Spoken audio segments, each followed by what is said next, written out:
5월 19일 예배를 살아계신 하나님 아버지 앞에 드리겠습니다. 찬송가 344장 믿음으로 가리라 찬송 드리겠습니다. 옛 찬송가에는 없는 곡입니다.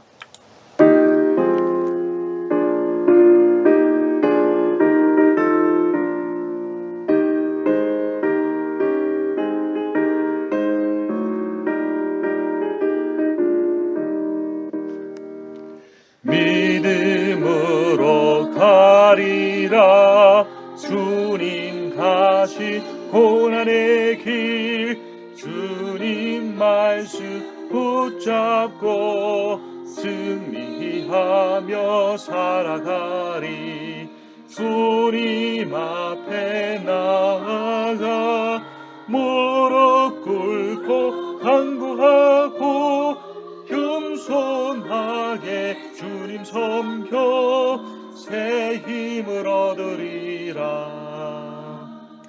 고난 중에 있을 때 소망 중에 기뻐하며 주님 말씀 붙잡고 기쁨으로 살아가리.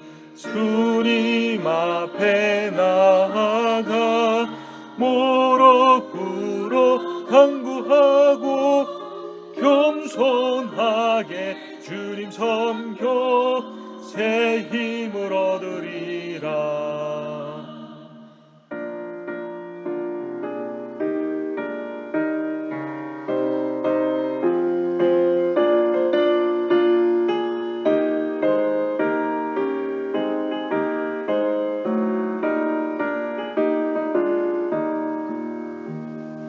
악한 세력 애워싸 흥혼하니 닥쳐와도 주님 말씀 붙잡고 권능으로 물리치리. 주님 앞에 나아가 무릎 꿇어 간구하고 겸손하게 주님 섬겨 새 힘을 얻으리라.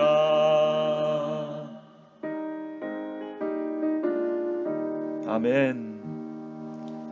겸손하게 주님 섬기시는 모든 분들 날마다 새 힘을 얻으실 줄로 믿습니다. 오늘 하나님의 말씀 역대하 21장입니다. 제 성경으로 구약성경 683페이지 역대하 21장 1절과 2절을 봉독합니다. 여호사밧이 그의 조상들과 함께 누움에 그의 조상들과 함께 다윗성에 장사되고 그의 아들 여호람이 대신하여 왕이 되니라. 여호사밧의 아들 여호람의 아들들 아사랴와 여히엘과 스가랴와 아사랴와 미가엘과 스바디아는 다 유다왕 여호사밧의 아들들이라. 아멘. 오늘 역대하 21장 성경 전체 본문을 통해 주님만 의지하라 라는 제목으로 하나님의 말씀을 증거하겠습니다. 오늘 찬송가의 제목은 믿음으로 가리라 이지요. 믿음이란 무엇일까요? 신앙생활은 믿음을 가지고 가는 것인데 이 믿음이 무엇인가? 그 믿음이 오늘 설교의 제목인 주님만 의지하는 겁니다. 주님도 의지하는 것이 아니라 주님만 의지하는 겁니다. 내가 세상의 것들을 다 의지하고 명예, 성공, 재물 다 의지하고 배우자, 가족, 자녀 다 의지하고 플러스 알파로 주님도 의지한다. 이것이 종교 생활입니다. 그러나 복음은 종교가 아닙니다. 신앙입니다. 신앙과 복음은 진리에 근거하고 그 진리이신 예수 그리스도만을 의지하는 겁니다. 이것은 다른 것을 주님만이라고 할 때 only 이라는 단어는 다른 것을 배제한다라는 말이 아니라 주님을 최고의 우선순위로 둔다라는 겁니다. 주님을 추구하고 주님을 의지하고 주님을 신뢰하는 것을 최우선순위에 두고 그것을 중심으로 하고 살아가는 사람이 주님만 의지하는 사람이고 그 사람은 믿음으로 가는 사람, 믿음으로 사는 사람입니다. 우리가 인생을 살다 보면 실수를 합니다. 잘못도 합니다. 근데 실수나 잘못은 회개하면 됩니다. 오히려 우리가 내면에 감추어진 연약함과 완전한 부패, 그것을 우리의 실수나 잘못으로 드러낼 때 우리가 우리 자신이 더 누구인지 깨닫게 되고 우리가 더 겸손하게 하나님 앞에 설 수가 있습니다. 그런데 어떤 사람들은 실수나 그 잘못을 인정하지 않습니다. 그리고 자기 자신을 완벽한 존재로 생각을 하거나 그렇게 추구하고 살아가려고 하는 거죠. 그런데 실제로는 그런 삶을 살지 못합니다. 그럴 때 나타나는 현상이 무엇인가? 다른 사람들을 정죄하거나 비판하는 것입니다. 이제 여호사밧을 이어 여호람이 왕이 되었습니다. 여호람은 다른 사람을 비판하는 정도가 아닙니다. 4절을 보면 여호람이 그의 아버지의 왕국을 다스리게 되어 세력을 얻은 후에 그의 모든 아우들과 이스라엘 방백들 중에 몇 사람을 칼로 죽이니라. 조선 건국 초기에도 이방원이 장자가 아니었음에도 불구하고 왕이 되기 위하여 이성계 아버지를 귀양 보내고 다른 형제들을 죽이고 왕이 되었습니다. 최근에 H그룹, 항공사 H그룹이 아버지가 죽은 뒤에 형제와 자매들이 편을 나누어 싸우고 있는 모습을 우리가 뉴스를 통해 듣고 있습니다. 무엇이 문제였을까요? 여호람은 왜 자기의 아우들을 죽였을까? 이미 자신이 왕이 되었음에도 불구하고 또 그 아우들을 따르는 신하들을 죽였을까요? 3절에 보면 그의 실마리가 있습니다. 그의 아버지가 그들에게는 즉 왕이 된 여호람을 제외한 그의 아우들에게는 은금과 보물과 유다의 견고한 성읍들을 선물로 후히 주었다라고 말합니다. 아주 대단하게 준 것이죠. 여호람은 장자이기 때문에 왕의 자리에 오른 겁니다. 그러나 여호람은 왕의 자리에 앉는 것으로 만족하지 못했습니다. 그리고 그 모든 것들을 빼앗고 재물을 취할 뿐만 아니라 그들이 자신의 왕위를 노리지 못하도록 아예 다 죽여버리고 말았습니다. 여호사밧 왕은 참 위대한 왕이었고 종교 계획을 일으킨 왕이었고 실수도 했지만 아합원과의 전쟁에 나가서 죽음의 위기에 처했을 때 하나님 앞에 소리질러 기도하고 구원받았고 그곳에서 돌아온 다음에 지속적으로 하나님의 말씀을 가르치고 대부흥의 역사를 이스라엘에 가져왔습니다. 근데 그가 죽으면서 이런 장자인 여호람에게는 왕위를 물려주고 그의 아들들에게는 은금 패물과 성읍들을 주었는데 그것이 실수가 되고 말았습니다. 사실 이 역대기에는 나오지 않지만 열왕기서에 보면 여호사밧이 5년 동안이나 여호람을 이 왕으로 인정한 상태에서 섭정을 했다는 걸 알 수 있습니다. 섭정이란 선 왕이 다음 왕과 함께 공동으로 나라를 다스려가면서 그 왕권을 이양하고 그 기간 동안 또 왕의 직무에 대해서 그 수습 기간을 거치게 해주는 것이죠. 그 아버지는 철저하게 이렇게 준비하고 유산도 이렇게 재물과 권력을 나누어서 주었음에도 불구하고 왜 이 자신의 죽은 뒤에 이렇게 가정의 비극이 일어났을까요? 첫 번째 우리가 받아야 될 교훈은 뭐냐면 사람의 계획대로 되지 않는다는 겁니다. 우리가 잘 아는 구절 잠언 16장 9절을 보면 사람이 자기 길을 계획할지라도 그 걸음을 인도하시는 여호와이시다 라고 말합니다. 사람이 계획한 대로 되지 않는다는 겁니다. 그러니까 되도록이면 우리는 계획을 많이 하지 않아야 됩니다. 되도록이면 우리는 자기의 머리로 어떠한 것들을 꾸미고 그런 것들을 해나가려는 생각을 최소한으로 줄여야 됩니다. 계획이 필요 없다, 무계획이 좋다 이런 의미가 아닙니다. 성경 말씀을 읽을 뿐만 아니라 선한 계획을 세워야 합니다. 그 계획을 두고 정말 성경적이다면 그 비전을 위해서 기도해야 됩니다. 그러나 아무리 내가 계획을 세울지라도 그 일을 실행하게 하시는 하나님, 걸음을 인도해 주시는 여호와라는 사실을 인정하지 않으면, 하나님의 주권을 인정하지 않으면 오히려 이것이 해가 될 수 있다는 것입니다. 그럼 내가 아무리 계획을 세워도 그 걸음을 인도하신 분이 하나님이라는 사실을 인정하는 사람은 어떻게 되겠습니까? 계획을 세우는 단계에서부터 이것이 하나님이 원하시는 건가 원하시지 않는가를 먼저 생각하고 기도한다는 겁니다. 그러니까 계획을 세우느냐 세우지 않느냐가 중요한 것이 아니라 그 계획을 하나님의 뜻대로 세우려고 하느냐 그렇지 않느냐가 더 중요하다는 겁니다. 그러면 왜 이 아버지 여호람 왕의 계획은 아버지 여호사밧 왕의 계획은 그의 아들 여호람에 대해 실천되지 못했을까요? 여호사밧이 굉장히 신앙적인 왕이었고 나라도 그렇게 다스렸음에도 불구하고 그 원인이 오늘 본문 6절에 나와 있습니다. 그가 이스라엘 왕들의 길로 행하여 아합의 집과 같이 하였으니 이는 아합의 딸이 그의 아내가 되었습니다. 그가 여호와 보시기에 악을 행하였더라. 여호람이 이스라엘 왕들의 길이란 말은 무슨 의미냐면 남유다 왕국과 대비되는 북이스라엘 왕들을 의미합니다. 남유다는 다윗의 적통으로 하나님의 나다는 선지자에게 하신 다윗 왕조를 지키시고 보호해 주시고 거기서 메시아가 나올 거라고 하는 그 적통을 이어가는 것이 남유다 왕들이고 북이스라엘 왕, 여기서 이스라엘 왕이라고 기록되어 있지만 북쪽 이스라엘의 왕들은 여로보암의 죄악들, 우상 숭배, 베델과 단에 금송아지를 세우고 절하는 제사장과 레위인들을 다 쫓아내버린 그 하나님의 종들에게 악하게 행한 그 길들을 따라가는 그 아합의 집과 똑같이 행동을 했다는 겁니다. 그 이유는 뭐냐면 이 여호람의 부인이 아합의 딸 아달랴였다는 겁니다. 18장 1절로 보면 역대하 여호사밧이 부귀와 영광을 크게 떨쳤고 아합 가문과 혼인함으로 인척관계를 맺었더라. 여호사밧이 행한 유일한 잘못, 이것이 바로 아합 가문과 사돈관계를 맺고 아들 여호람을 위해 아달랴를 며느리로 맞이한 것입니다. 창세기 6장 2절 7절을 보면 하나님의 아들들이 사람의 딸들의 아름다움을 보고 자기들이 좋아하는 모든 여자를 아내로 삼는지라. 그래서 하나님께서 내가 창조한 사람들을 내가 지면에서 쓸어버리리라. 고린도후서 6장 15절 보면 너희는 믿지 아니하는 자와 멍에를 함께하지 말라. 의와 불법이 어찌 함께하며 빛과 어둠이 어찌 사귀며 그리스도와 벨리알이 어찌 조화되며 믿는 자와 믿지 않는 자가 어찌 상관하리라. 이건 믿지 않는 사람과 교제를 하지 말라라는 의미가 아닙니다. 이 말의 의미는 그 교제 가운데서 내가 하나님의 말씀을 중심으로 그 사람들을 끌어오느냐, 아니면 그 사람들이 가지고 있는 처세술이나 그 악한 꾀나 사람의 생각이나 그 간사한 혀에 의해서 내가 농락을 당할 것이냐의 문제입니다. 만약 내가 그들을 하나님의 말씀을 중심으로 끌어올 수 있는 능력이 없다면 만나지 않아야 됩니다. 그러나 내가 그들을 긍휼히 여기고 사랑해서 그들을 변화시킬 수 있다고 생각한다면, 하나님이 그런 비전을 주신다면 우리가 교제를 끊지 않고 사귀어야 할 것입니다. 여호사밧은 이 유일한 실수가 그의 아들 여호람에게서는 그 인생을 망치고 마는 아주 인생의 최고의 패착이 되고 맙니다.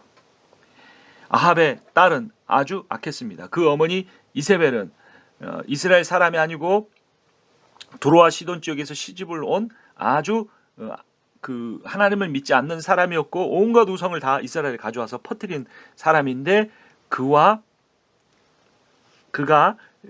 아합과 결혼해서 거기서 낳은 혼혈과 같은 여인이 여호람의 아내가 되었고, 그럼에도 불구하고 그 여인은 이 여호람이 잘못된 길을 가는데 모든 원인을 제공하고 과정을 인도했다라고 오늘 본문 6절이 기록하고 있지 않습니까? 잠언 12장 4절은 이렇게 말합니다. 어진 여인은 지아비의 멸류관이나 욕을 끼치는 여인은 지아비의 뼈가 썩은 같게 하느니라. 이것은 꼭 아내의 남편에 대한 역할만이 아닐 겁니다. 이때는 가부장적 사회이고 남성 중심의 사회이기 때문에 이렇게 기록했지만 이렇게 말할 수 있을 겁니다. 지혜로운 남편은 지어미의 멸류관이나 욕을 끼치는 남편은 아내의 뼈가 썩은 것 같게 하느니라. 창세기에 보면 하나님께서 하와를 지으시고 아담을 위한 돕는 배필이라고 말씀하셨습니다. 이 에젤은 네게드는 옆에서라는 뜻이고 에젤은 돕다라는 뜻입니다. 이 에젤을 돕는다라는 의미의 이 동사는 여자들이 남자를 섬긴다, 아내가 남편을 섬긴다라는 의미로 조금 사용되고 그 나머지 대부분의 용례는 하나님께서 자기 백성들을 돕는다라는 의미로 사용이 됐습니다. 그러니까 얼마나 여성의 도움이 남성에게 절대적인가, 하나님이 자신을 도우는 것만큼 아내의 도움이 필요하다, 이런 말씀입니다. 그런데 이 돕는다, 그래서 이 돕는다라는 것은 어찌 보면 하나님이 하와를 통해서 아담을 돕게 하기보다는 하나님이 하와를 통해서 아담을 도운 것이죠. 그러니까 궁극적인 도움의 주체는 하나님이시라는 겁니다. 그러니까 사람을 의지하지 말라는 겁니다. 배우자를 의지하지 말라는 겁니다. 똑똑한 부인에 끌려다니지 말라는 겁니다. 신앙이 없는 남편에 의해서 믿음을 쉽게 포기하고 흔들리지 말라는 겁니다. 당장에 남편의 비율을 맞추기 위해서 신앙생활을 게을리하는 것이 나중에 오히려 그 가정을 흔들리게 하고 넘어지게 하고 깨어지게 하는 원인이 되는 겁니다. 여러분의 배우자가 여러분보다 믿음이 더 연약합니까? 믿음이 연약한 정도가 아니라 어떤 중요한 결정을 하려고 할 때마다 세상적인 조건을 내세우며 바른 결정을 하지 못하게 하고 있습니까? 결단하십시오. 끌려다니면 넘어가면 가정이 위기에 빠질 수 있습니다. 우리는 내 배우자를 위한 면류관이 될 것입니까? 아니면 우리는 우리의 배우자의 뼈를 썩게 할 것입니까? 하나님은 우리를 도우시는 분입니다. 사람의 도움을 의지하지 않아야 합니다. 역대하 20장 4절을 보면 유다 사람이 여호와께 도우심을 구하려 하여 유다 모든 성읍에서 모여와서 여호와께 간구하더라. 전쟁에 직면했을 때 여호사밧이 그 군대를 두려워했지만 그 두려움을 안고 하나님께 향하여서 하나님을 경외함으로 유다 백성의 금식을 선포하고 하나님 앞에 간절히 구했습니다. 하나님 앞에 간절히 구한 것은 뭐냐면 하나님의 도우심입니다. 20장 4절에 유다 사람이 여호와께 도우심을 구하려 하여 유다 모든 성읍에 모여와서 여호와께 간구하였더라. 우리가 구할 것은 여호와의 도우심입니다. 여호와는 우리의 산성이요 우리의 반석이십니다. 시편 54편 4절을 보면 하나님은 나를 돕는 이시며 주께서는 내 생명을 붙들어 주시는 이시니라. 여러분의 생명을 붙들어 주시는 이가 누구십니까?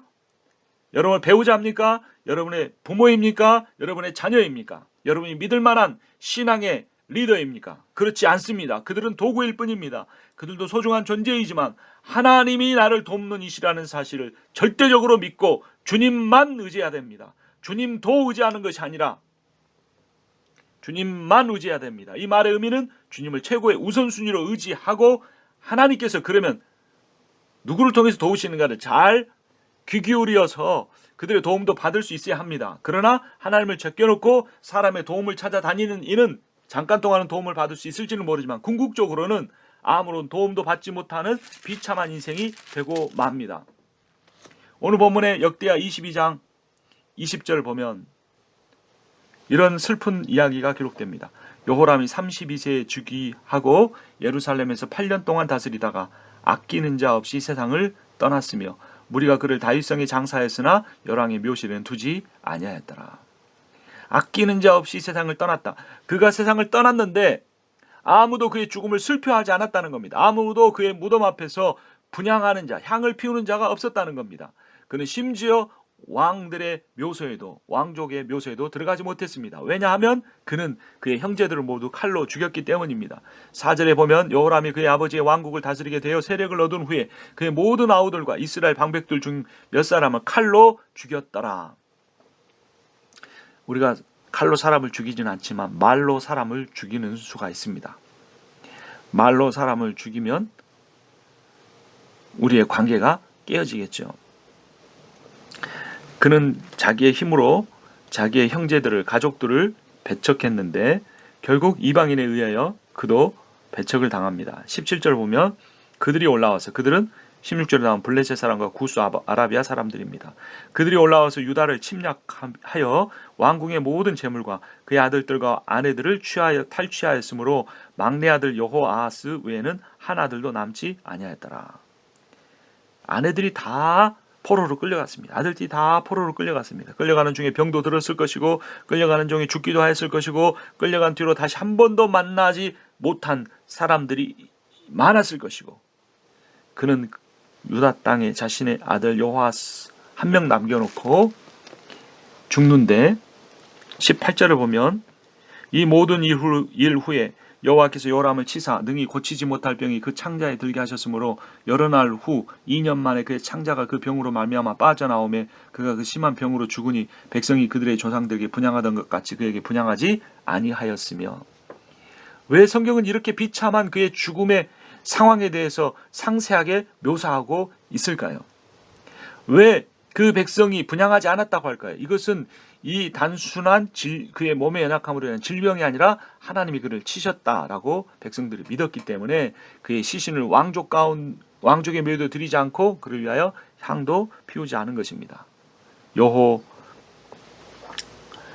여호람에게는 기회가 있었습니다. 19절 다시 보면 병들고 여러 날 후 2년 만에 그의 창자가 병으로 말미암아 빠져나왔다고 합니다.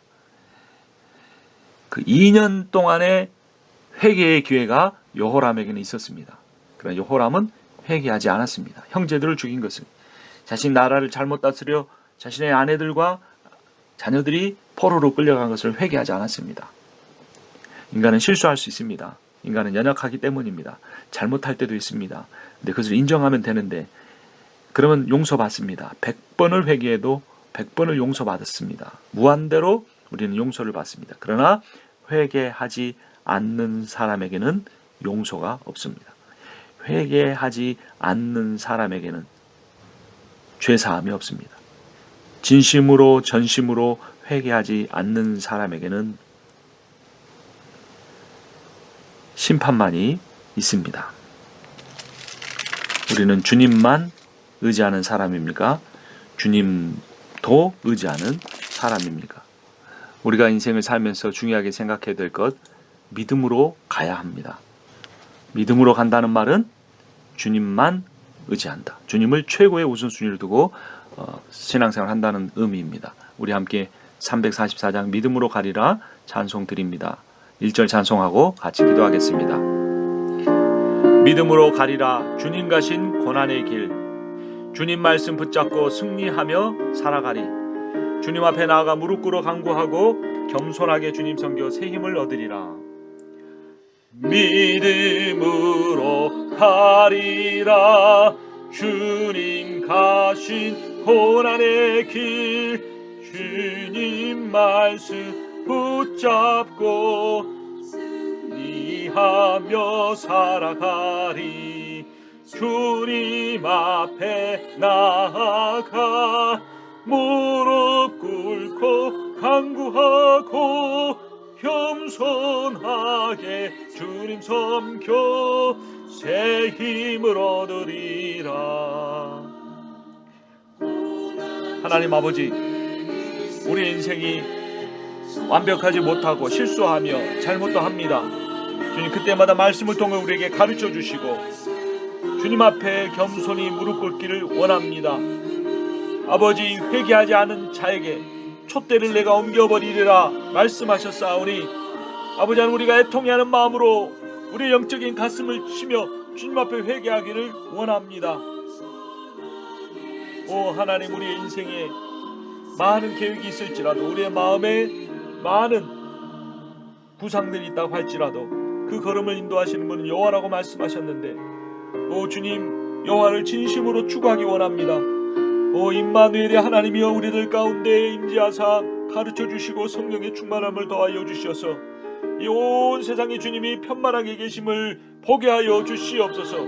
우리의 영의 눈을 떠 주님의 일하심을 보게 하여 주시옵소서.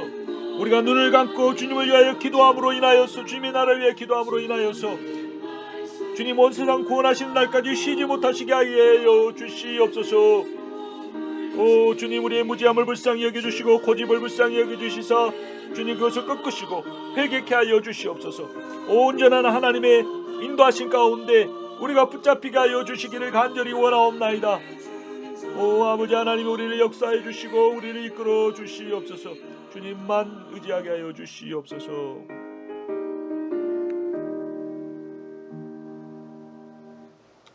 오 주님, 여호람의 비참한 인생을 보며 우리에게 아직 2년이 남았는지 2달이 남았는지 2주가 남았는지 모르지만, 오 주님, 우리가 범죄할 때마다 심각하게 애통해하며 회개케 하시고 주님과 사람 앞에 자백하는 그러한 진실한 신앙이 다 되게 하여 주시옵소서. 예수 그리스도의 이름으로 기도합니다. 아멘. 우리 함께 한번 고백하도록 하겠습니다. 제가 한번 하면 여러분 뒤이어 따라서 하겠습니다. 하나님은 나를 사랑하십니다. 하나님은 나를 사랑하십니다. 한 번 더 합니다. 나는 존귀한 사람입니다. 나는 존귀한 사람입니다. 여러분, 오늘 하루도 주님 안에서 주님의 사랑으로 충만하시고 주님의 주신 존귀함으로 인하여서 기쁨 가운데 살아가시기를 주님의 이름으로 축원합니다.